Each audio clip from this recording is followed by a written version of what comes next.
actually. I have to confess that reading history at Cambridge gave me no knowledge of Chinese history, Russian history, or American history, just British and European history. But I did get interested in geopolitics, started to get interested in China from that point of view. And what I saw about China, looking at China, was a country that did not want other people's property, was not envious or covetous of other nations and what they had, but just wanted to be free to be itself and develop in its own way. That's what I saw then, many decades ago, and I still see it today. And then I got moved to China, and I got moved to work in China and work from Hong Kong to visit lots of places in China on business. I've also been able to study the Chinese at first hand and also reading China Daily every day as well.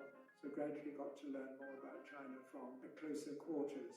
And I got more angry and upset by the way that foreigners who are quite ignorant about China badmouth China. Because what I'd read before and what I observed myself was a very gentle, hardworking people, very kind, especially to foreigners. And I must say that right now, just at this moment, there is some xenophobia. That means hatred of foreigners. Some of that is coming up at the moment. And I don't blame you one bit because of the unfair way China is being attacked over Xinjiang and other places, other things.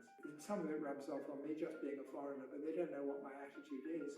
But I think that's kind of to be expected. Person to person, when people know me or anything, I don't get that kind of attack at all, and not surprising either, because I don't dislike China and I don't hate China. I love China. But I think the hatred that foreigners have against China is partly just because China is good and hardworking. It's silent accusation against the West. That's why the West is so bitterly anti-China, is because of their own guilt, their own shortcomings. And you do get this in the China Daily leaders. They're always saying that it is because of the West's weakness, their lack of self-confidence, that they attack China the way they do. And I do agree with that. Well, I did read some history of Xinjiang. It's been fought over by some major powers like Russia and China. But the people of Xinjiang themselves just fought against each other. Since it's been taken over by the Han Chinese, the situation there, I think, has been peaceful, and there's a chance for them now, and it is happening. They are developing.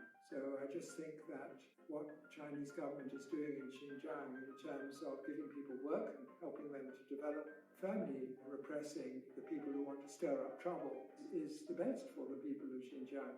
It's just being used by people who want to stir up trouble against China because they're jealous of China's success. The worst thing is that China is being ganged up on. You know what Biden has said? He doesn't want to make America first on its own the way that Trump did. He wants America to join with what he calls their allies, but it is anti-China allies. They are united only by wanting to get together to push China down. And this is Japan, it is the EU, it is also the UK. And they have all got together to try to so-called put sanctions against China. It's all just ganging up against China. And they are ignorant, they don't know what they're talking about. And I quite accept what the people in Xinjiang say. They've given these people lots of invitations to come to Xinjiang and find out for themselves what's going on. All it is pressure from the US to these people who are dependent on the US for different things. I think China's attitude is correct, that we don't like to accept stuff without giving something back. They're giving something back now. They are sanctioning some EU officials who've tried to stir up trouble in Xinjiang. That's correct. That's what they're doing is correct. It's right. It's good. You want to be friends? That's fine. We'd love to be friends. But if you want to fight, you've got one. That's correct.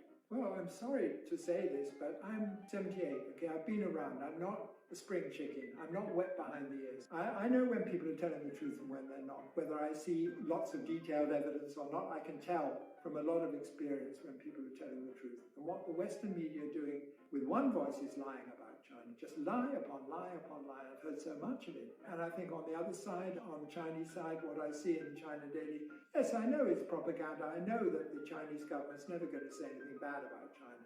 But they're not going to lie. And the Western media is lying, which I think is completely unacceptable. You know, as a professional journalist or writer, we do tell the truth. Now, we don't accept lying as a professional thing to do, but that's what they all do. And at the same time, you have to accept the fact the CIA has spread a lot of money about the media organizations. They have. In other words, they bought the journalists all over the world. They have, you know. I mean, all these things are pretty well known. Just the power of the lie. The lie is something, and people don't take trouble to inform themselves about things, and it becomes very widespread. So I think China's got to carry on standing up for what's right and what's true and what's honest. What they're doing is right. Yeah, you read in the Bible, good people hate bad people and bad people hate good people. And it's something when you start out in life you don't want to accept, because you want everybody to be kind and nice. But actually, if you're a good person, you will find people hating you just because you're good.